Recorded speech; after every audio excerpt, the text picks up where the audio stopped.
Namaskar, welcome back.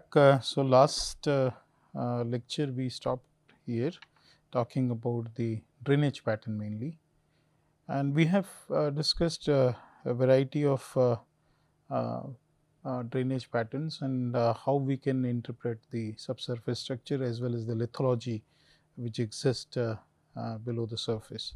So, it is basically the drainage reflects the structure as well as because it develops depending on the structure which exists below and the lithology also.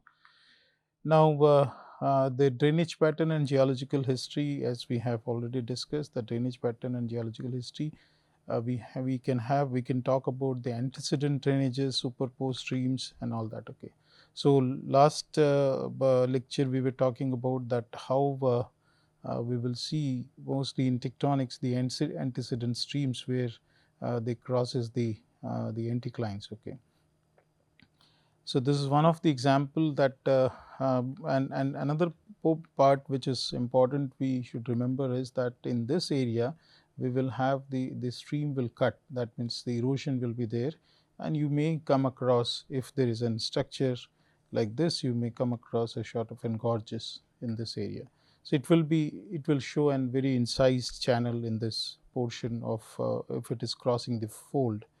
So, those streams have been termed as antecedent streams, incising the folds and all that. Okay.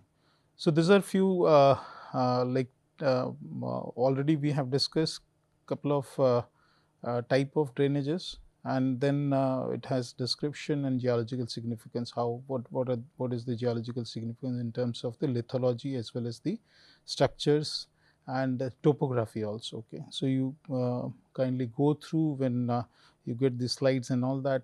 That what are this type of different drainages and what are their geological significance. Now, coming to the last part of the drainage, the fluvial landforms, I would like to share one example from Himalayas again.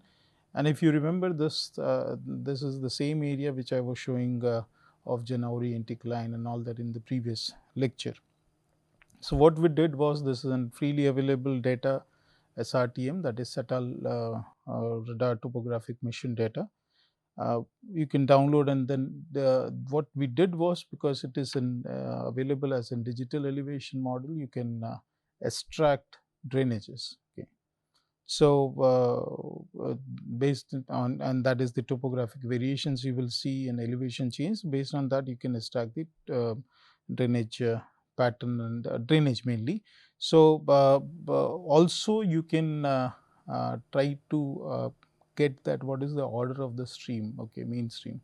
So, thick blue line what you see here is one is your Bias river, this side is your Bias, this is Bias river, and this one is your Satluj. Okay. So, these are the two main drainage that exist in this area, that is in the northwest Himalayan zone. This area is Kangra Valley.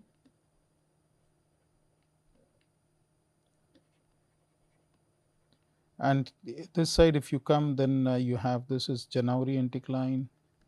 So, this is the part of the Punjab Himalayas. Okay. So, what we see clearly, as I also discussed in the previous lecture, that you can demarcate easily the divide. Okay. So, this is your drainage divide over here. You can clearly see that the streams are flowing in opposite direction with respect to this line. Okay. So, this was the one thing which you can easily make out, that these are the folds. So, if you take the cross section, as I also discussed in the previous one, so you will find that there is a fold here. Okay. So, you have the slope on this side. So, drainages are developed over here as well as on the other side. Okay. So, typical of anticline we see, or we can also say this is an fold. Okay. Now, the part which I want to highlight here is that we were doing some survey in this area, and then what we found was that something unusual based on the drainage pattern. Okay. So, this just keep this in mind, and we will come to this part here, that is not exactly there is no volcano in this area, but then a domal portion, okay, and you can see a sort of an what we call the radial pattern. This is the Son Dune. So in the previous slide, if you look at, this is your Dune Valley, okay, this is your Son Dune Valley, similar to what we have Dehradun and Pinjore Dune and all that. So in this area we were surveying, and what we found was that this portion, okay, this one here. So this is the blown up geomorphic map on the right hand side, and left hand side what you see is the Landsat data. So this portion of this area is this one actually, okay. So from here you go, so somewhere we take this part here, and then we have tried to map that in detail. So at two locations what we found, if you see here in the Dhana village, and then further the Khera and Rajpur, okay. So we'll just discuss few points on this, okay. So what we saw in Dhana, that there is a clear cut drainage which clearly indicates that there is something which is like we have. So if you look at this drainages here, streams which are flowing in this direction, and then it goes like this, okay, and then you have even over here. So it was clear that there is some sort of an domal area or topography which indicates clearly that there is probably a fold here. So if you just demarcate this, so this has to be this portion has to be elevated portion, okay. And this was been identified initially based on the drainage pattern only. We did not go to field and all that, okay. So whatever the data we got from the topo sheets, topographic maps, and the satellite data, we just looked at that part, okay. Of course, there isn't there are few active fault scarps in this area that also I'll discuss briefly now, but we can have more discussion when we are talking about the tectonic geomorphology and all that. So the lithology here is the shivalics, okay, raw sediments and the rocks here we have. So if we look at this is a corona satellite photograph close up of this portion, okay. So now we are looking at this area, okay. So if you look at this, then what clearly it indicates that these drainages are well, like it shows a typical radial pattern, okay. So this portion is like an high uplift portion, or having the flat area, okay, this one.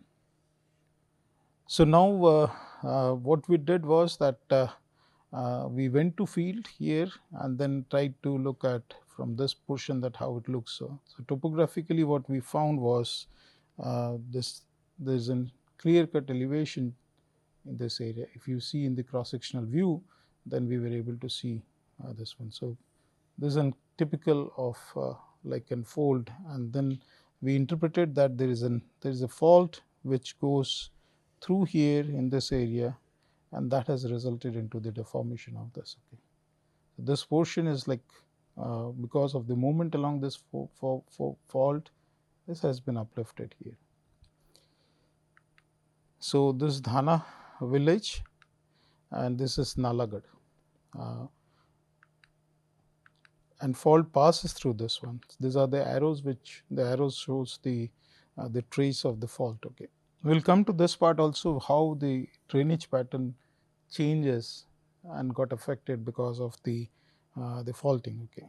So these are all like thrust faults, okay, where one block is, as we have already discussed, that one block moves on top of that. So this is something like the topography. If we see, then we will be able to see something like this, okay.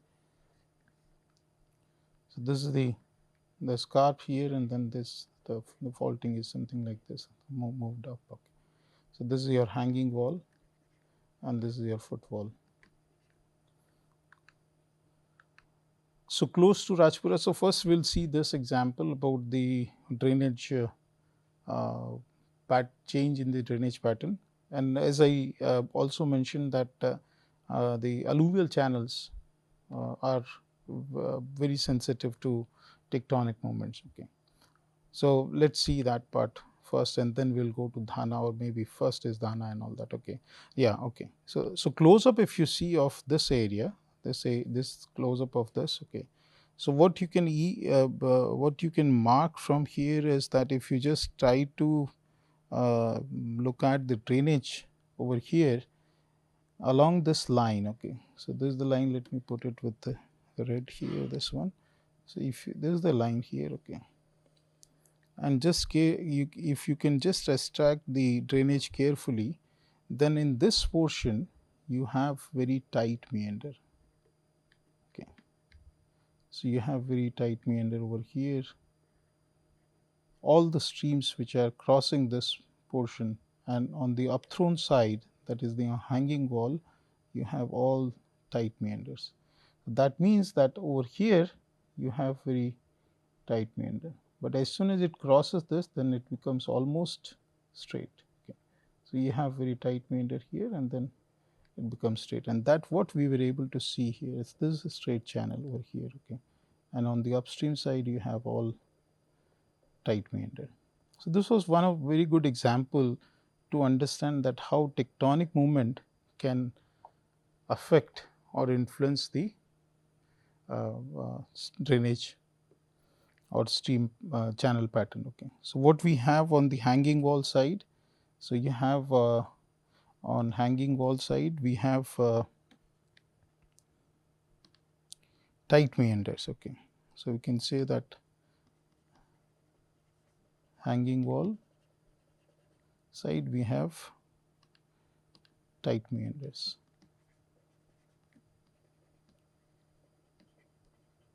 and on the downthrown side. Okay, so this is the downthrown side, we have almost straight to slightly meandering channel.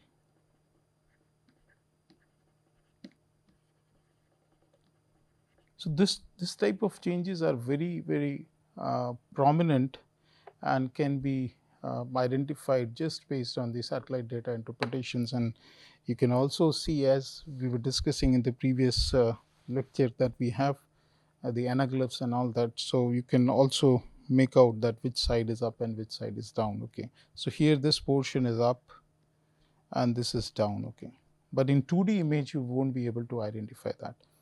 So that part we will keep in mind when we are doing more of this type of interpretations, identifying the faults and all that. Okay.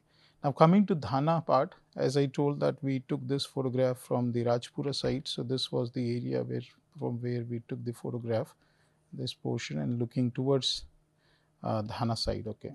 So that what we look at is clear cut indication of and prominent topography which reflects the that this area has been affected, or we can say the uplifted because of tectonic movement in that region. Okay. Now, for example, if we have the terrain like you have an inclined slope and all that. Okay, so what you will be able to see is that we have already discussed this, that you have if you are having an inclined slope uh, and you have like the lithology is dipping in this direction, then you may have the formation of the parallel drainages. Okay. So this is one point. Okay.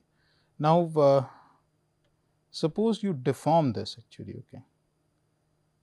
So if you are deforming this, and then you have a topography which is coming up like this. Okay.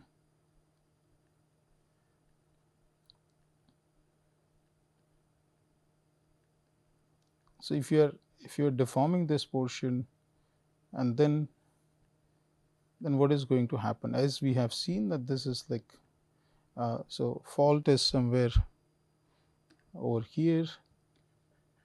Okay. So this is the fault trace on the surface, and in section you have the fault here. Okay, this has moved up. Now the topography has developed, and that is going to affect your uh, drainage also. Okay, and plus this this carp which has been formed. Okay, this is tectonic scarp. Okay. So what we learned in the previous lecture also, that we have the uh, uh, along the meanders and all that. So we have erosional scarps. Okay. Now these are non-tectonic, because the streams are flowing and they are eroding, resulting into the escarpments here. Okay. So you have like terrace here. So on the surface you will be able to send, this will be the depositional side. So surface you will see a sort of over here. Okay, that will be your erosional surface. Okay. So this will be an erosional escarpments. That what we have seen in the terms of the terraces and all that. But here there is no the stream or the channel is flowing across this, transferred to this scarp actually. So topography which has been developed here is nothing to do with the erosion related to your river processes or fluvial processes that we can so consider. So this is the streams are flowing transverse to this, hence that could be related to your tectonic movement, the escarpment which has developed. Okay, so this is because of the deformation, and there is nothing to do with the normal erosional process. So this part you should keep in mind when we are trying to identify the active fault scarp. Now coming to the coastal processes and landforms, this is also important because we have seen the recent uh, event. Okay, and that is not again almost it is 1 decade back. Okay, so it was like 2004 Sumatra Andaman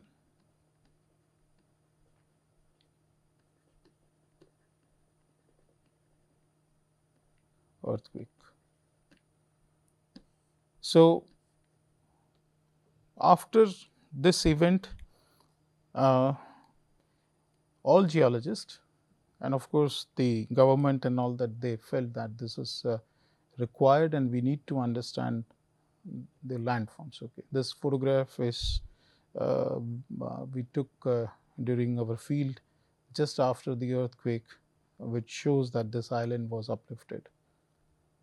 So if you recall the plate tectonics part which we studied, so this is the area where you have close to this is a subduction zone, okay, where the oceanic plate is subducting below the uh, Burmese plate, or we can say the Indian Ocean, Australian plate is subducting below the Burmese plate.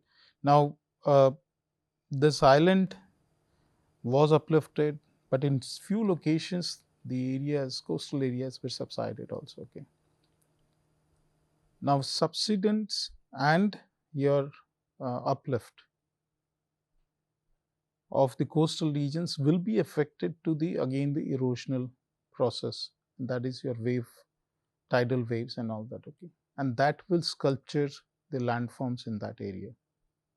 So, as we have seen in, for example, the fluvial system, what are the landforms you will see here is like in fluvial system mainly the terraces. Okay, then you will also see alluvial fans. So in this region also we will be able to see one of the most common landform will be your terraces, marine terraces, but we will call this as a marine terrace. Okay, so let's see what are the different processes, and before after that we will also see that what are the indications or the signatures of the tectonic landforms. Okay, so here also again we will differentiate between tectonic and non-tectonic. Okay, because mostly these are related to your change in sea level.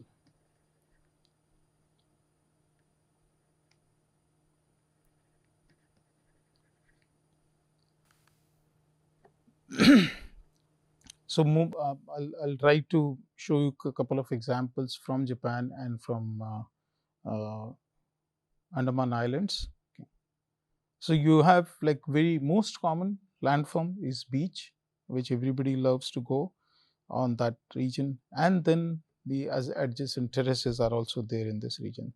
Now, we all understand that ocean currents, okay, currents ceaselessly move ocean water in 3D, okay, in 3 dimension. And surface currents that is up to upper 100 meters due to wind shear. Then you have the currents are modified by Coriolis deflection, and spiral current motion creates large geysers. Okay, so this is one. This is that are the few points which you can remember, keep in mind about the the ocean currents. Okay. Now, ocean currents are also we know that in the upper portion of that there is a northern portion of the equator, and the southern portion of the equator is also different. You have clockwise motion here, and whereas here you have counterclockwise. Okay. Now, the about the tidal waves and all that, what it can do. The waves we can classify are the undulations formed by wind blowing over a water surface. Okay, the waves are governed by few parameters, like we can say amount of energy transfer from wind, then wind speed is there, then you have wind duration. Okay, and then how far that the extent of the water over the wind, which the wind blows. Okay, that is also the fetch. So these are few important points which governs the wave actions, okay, in the region. Then we also have to understand, because the how we classify the wave, okay, in terms of their uh, the shape and all that. Okay, so you have crust and trough. Okay, so that keeps on moving, and then in ocean, what how the waves have been formed, and close to the your coastal areas, what is the height of the waves and all that. Okay, so usually it is noticed, because this we will correlate with the tsunamis and all that. And in this section, what you see, you have like most of the landforms are been shown here. Of course, the erosional landforms are not shown here, but yes, you have some, like you have the beach area, then you have the wave height. Okay, how it increases as it comes to the close to the coast. Okay, because of the change in the slope and the increase in the friction between uh, the base of the near shore area and all that. And then you have the beach which has been developed, and then you have backshore we call berm, then you have formation of the dunes, okay, or coastal dunes you can say, and then behind that you will have the back marsh area and lagoons. Okay, now we need to keep this in mind, because this will help us in identifying the environment in near coastal areas. Okay, and if they are affected by climate, that also we can differentiate. If not because of the tectonic, because as I told that in during 2004, uh, many look areas, okay, along the coast, east coast of Andaman and west coast of Andaman, there was uplift and subsidence. Okay, so how this environment is also affected. So knowing the landforms and the coastal environment is very much important. Okay. So we'll also look at consider when we are talking about the land level change, about the lagoons and the marsh in this area. So in short, if we look at the wave length, then we measure the wavelength from crest top to crest top. Okay. So, from this portion to this portion will be your wavelength. Okay. So, as the waves approaches the shore, it touches the bottom of the sea. Okay. At a depth of about half the wavelength, and that will result into the increase in wave height. Okay. And of course, the friction also plays an important role.